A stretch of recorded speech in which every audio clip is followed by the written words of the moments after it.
Assalamualaikum warahmatullahi wabarakatuh. Perkenalkan, nama saya Agustina Wahyusriastuti dari kelas 10 IPS 2, nomor absen 2. Dalam video kali ini saya akan menjelaskan tentang hakikat ilmu kimia. Sekian.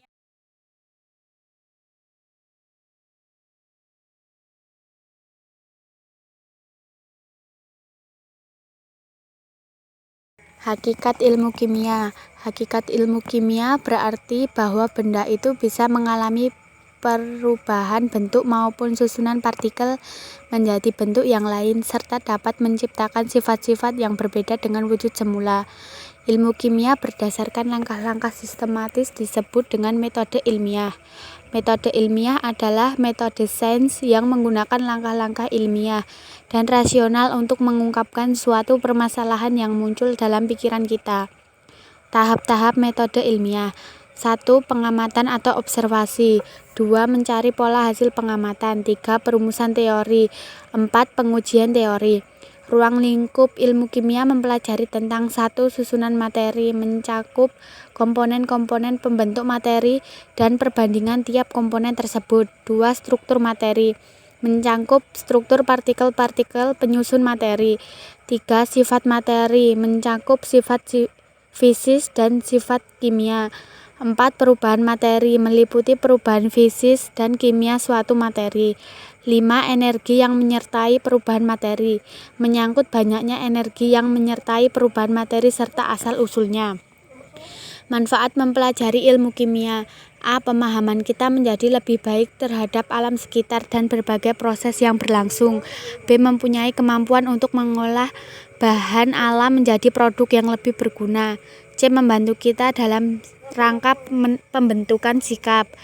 Peran kimia dalam kehidupan sehari-hari.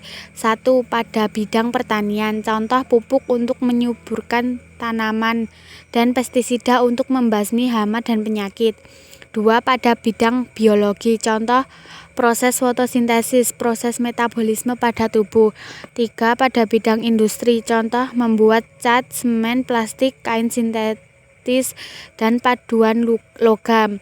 4. Pada bidang kedokteran, contoh pada cuci darah dan uji kesehatan laboratorium. Cabang-cabang ilmu kimia.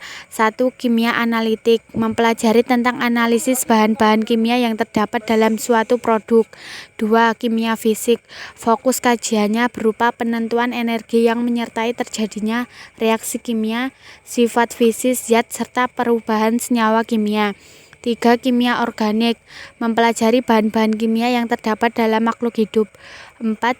Kimia anorganik, kebalikan dari kimia organik, mempelajari benda mati. 5. Biokimia, cabang ilmu kimia yang sangat erat kaitannya dengan ilmu biologi. 6. Kimia teori, studi kimia melalui penjabaran teori dasar. 7. Kimia nuklir, mengkaji bagaimana partikel subatom bergabung dengan dan membentuk inti. Keselamatan kerja dalam laboratorium. Laboratorium adalah suatu tempat bagi seorang praktikan untuk melakukan percobaan beberapa jenis bahan kimia berdasarkan sifatnya. 1. Iritan, menyebabkan iritasi. 2. Eksplosif, mudah meledak. 3. Korosif.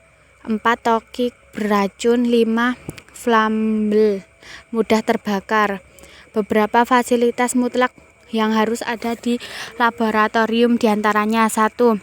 Safety shower, berfungsi sebagai saran pengaliran air bagi kondisi kritis tertentu. 2. Bak cuci, berfungsi sebagai sarana pencucian peralatan dan pekerja. 3. Lemari asam, berfungsi sebagai tempat bekerja khususnya saat proses pencampuran bahan kimia berbahaya. 4. Washer, merupakan paket khusus pengaliran air pada mata pekerja yang terkena bahan kimia. 5. Perlengkapan kerja terdiri dari baju kerja atau jas lab, kacamata pengaman, sepatu tertutup, sarung tangan, dan masker. 6. Exhaust fan, diperlukan pada ruangan tertentu seperti ruang preparasi atau pada ruang penyimpanan bahan kimia.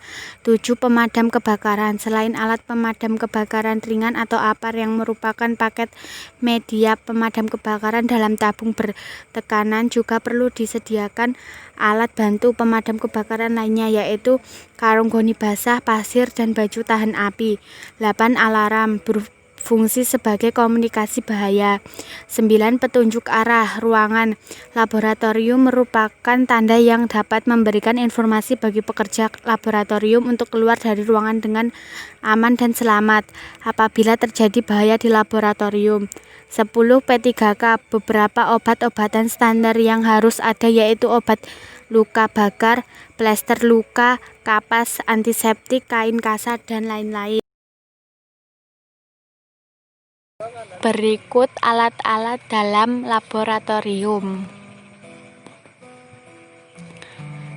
Berikut simbol-simbol bahaya dalam laboratorium.